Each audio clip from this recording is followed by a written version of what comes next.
On this week's episode, we discuss three big things on farmers' minds: the status of planted crops, the markets, and the weather. Stick around for a surprise phone call and how you can get an official Cup of Joe coffee cup. Hi, this is Joe Mershman. Welcome to Cup of Joe, episode number 28. Today we have our regulars back, and we have Tommy Johns, Turk Rigginator, Ben Pieper, and we're here today to talk about what's going on in this past week. Let's start with Ben. Ben, on the agronomic side, what are you seeing? Well, last week on Friday, I set out a Facebook post. I'm going to give a little brief summary on that.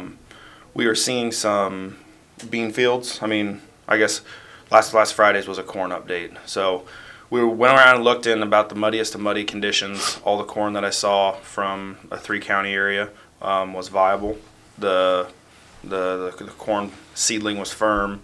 The roots and shoots were both white and still positively growing. So I went out and almost the muddiest of the muddiest, like where you're digging your trench out and it was filling up with water, and we still have viable seed for the corn. So positive things are looking in for the corn. Since that time period, Friday to Friday now, corn is starting to emerge. You're starting to see some of the stuff that was planted Easter weekend come out of the ground. It's looking healthy. It's looking good. But I think on the corn side of things, soil temperature is driving 99% of it, because we have fields down in bottom areas where you have fields of lighter dirt touching up against fields or heavier soil types. The lighter dirt is out of the ground, and the heavier soil types remain cooler because they're wetter. They're a little bit slower to come out of the ground. So soil temperature is driving the majority of it. So if you have any concerns or any worries, just stay patient, because the corn is going to come out of the ground. So we need some heat, don't we? We need some heat, and a little bit of dry weather wouldn't hurt us for a short amount of time. We were talking earlier in the week about looking at the soil temperatures and what happened when it started raining, and we weren't seeing much sunshine at all. Soil temperatures actually came up, so it was a warm rain that actually helped us as much as anything. Right, it flatlined and to a slow, steady growth. So it wasn't like we were in our regional area here that we weren't taking in super cold water for those seedlings. Ben, in the seedlings that you dug up between the lighter soils and the heavier soils, did you see some differences that concerned you at all within those? Okay. They're both, the seedling is still firm, the kernel itself is still firm.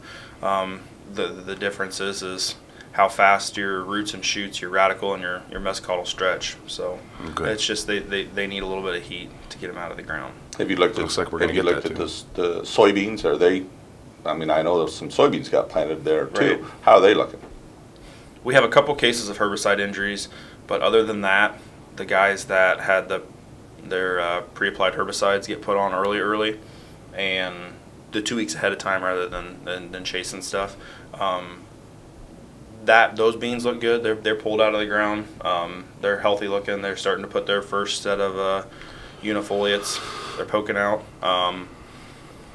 The chemical damage is kind of like the worst of the worst. It's just horrible timing is what it comes down to, because that bean plant essentially is pulling itself out of the ground as the herbicide's being activated by a rain. So it's just the perfect storm every time that we come into contact with those, because you have somebody that planted the day before or the day after, they don't necessarily see those problems. It's just one out of every so many growers we see a little bit of issue with. So, but the beans that didn't get pre's put on or had the pre's put on really early this year, the beans are looking healthy.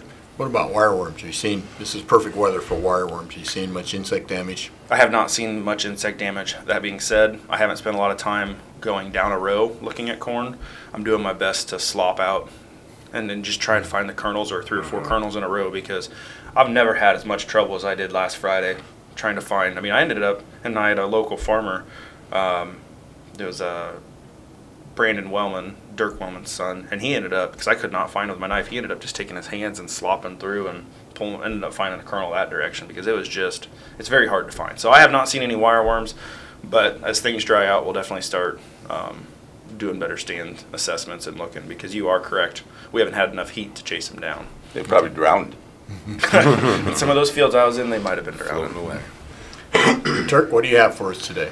Well, obviously the big item in the news today is the trade negotiations with China, and President Trump has decided to increase tariffs from 10% to 25% on about $200 billion worth of products that are coming from China. So an extra 15% worth of tariffs will generate enough income to take care of those people that are affected by the tariffs or by the products that are coming in. So obviously, don't get excited here about marketing.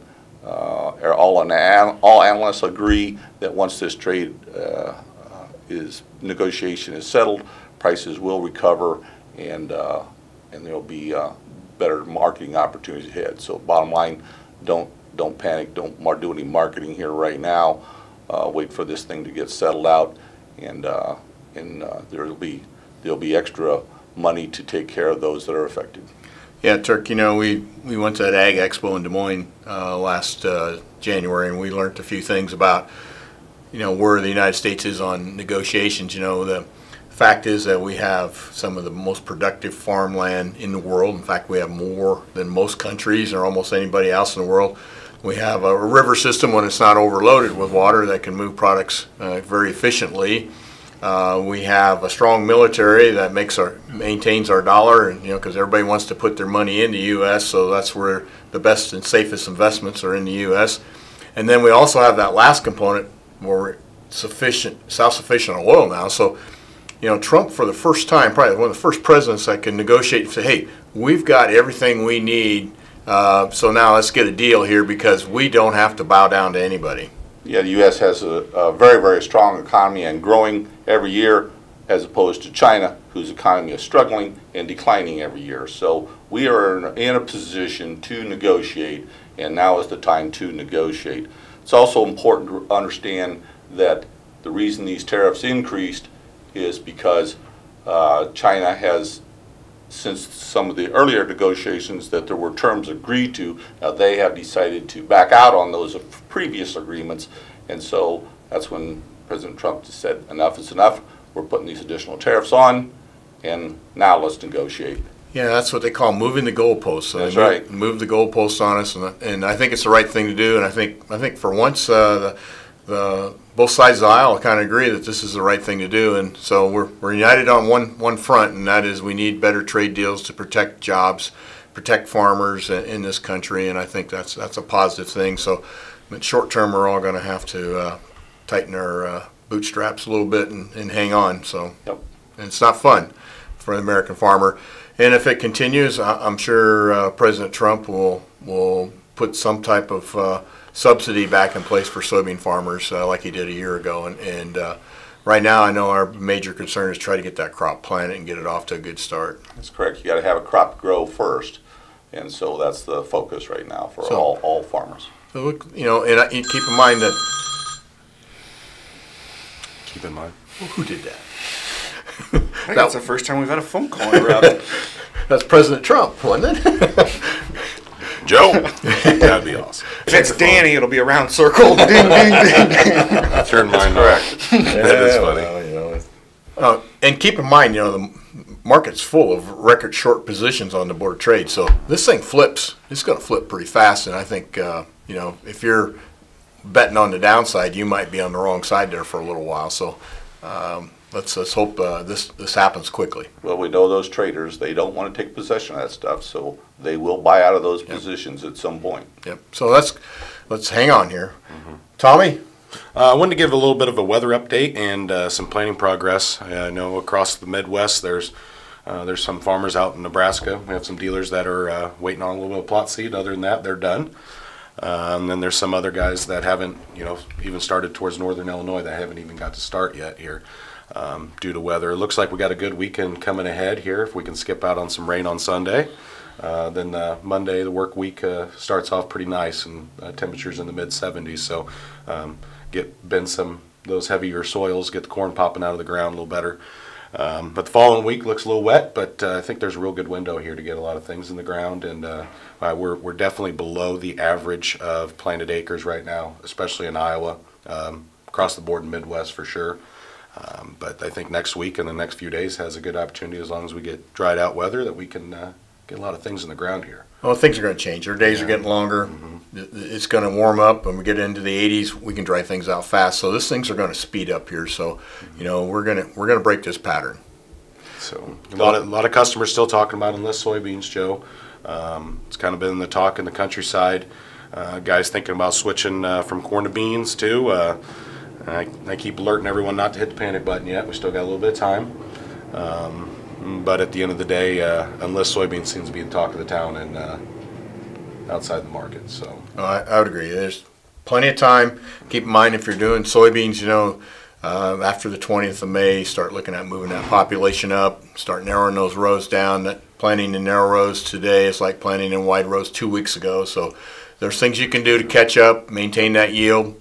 And again, it's not the weather at the time of planting, it's the weather or the calendar date. It's the weather after you plant that determines yield. So, well, I'd like to wrap up with an offer to our customers and our folks that are watching Cup of Joe. We have these brand new cups out. Cup of Joe, it's the official mug of Cup of Joe episode here.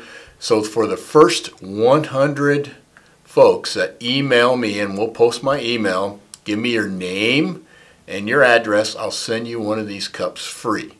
All you have to do is tell us something positive about Mershman seeds that you like, and you'll get a free official Cup of Joe cup. So when you watch Cup of Joe, you can have your Cup of Joe, right? that's right.